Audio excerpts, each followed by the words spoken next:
Hi, this is Amy, and I am going to chat with you about internet safety. A couple of takeaways from this week's material. One of the things I liked, it was that the one school district's stance on bring your own technology.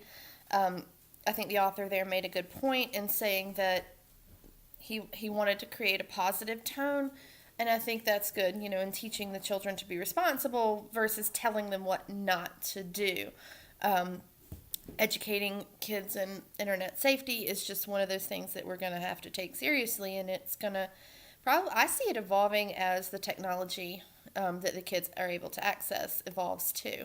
Um, I liked the website, the Connect Safely website. I thought that was pretty cool. I think I'm going to go back later and review some of those, the podcasts. Some of those looked really interesting. And as to the little digital training module, I love the way that they had that set up. I've done one, the little certification thingy. I've done something similar to that before for work, and it kind of hit on the same high points. What I liked about this particular one is that there were modules geared towards different age groups, and I think that that's just something that we're going to have to address because we have to start with our elementary school students and continually educating them as they go through the school system and as their access to technology improves and that technology improves as well. Um, about the article was really interesting. I liked it. Some of the things that really stuck out to me was that about cyberbullying and kind of the reasons behind it.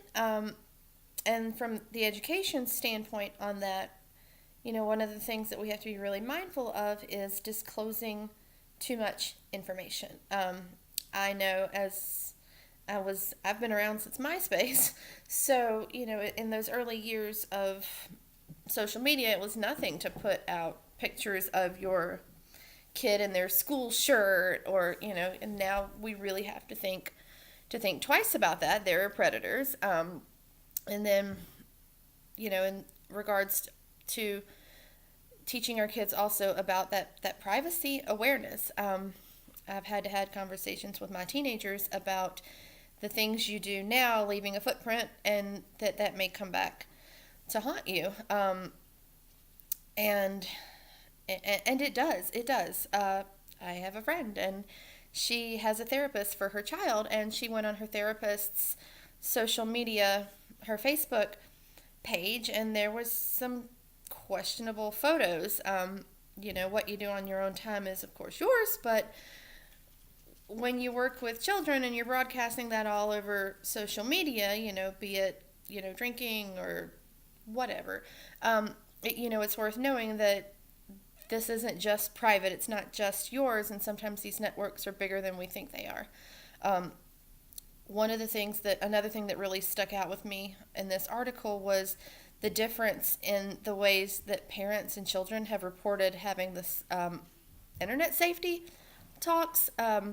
Significant percentage of parents felt that they'd discussed this, and a pretty big margin less of children felt, reported their parents haven't had that conversation. So um, that's interesting. Either parents aren't truthful on surveys, or children are not getting the content. I know my major is training and development, and if we're not ensuring that that content is in there, then we're just wasting our breath with talking to them about it.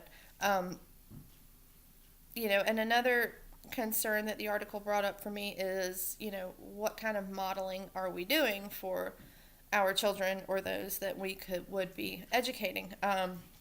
And one of the challenges here is that these kids, this generation has grown up with technology. They've had it in their hands since they were toddlers, and um, in my experience, and I'm probably a little older than some of you, but they're able to adapt faster to the technology. And, sometimes those of us that are kind of set in our ways don't adapt as quickly to the technology. So we're going to have to stay on top of it and be deliberate about it so that we can, implement those safety measures in our homes and in our schoolrooms.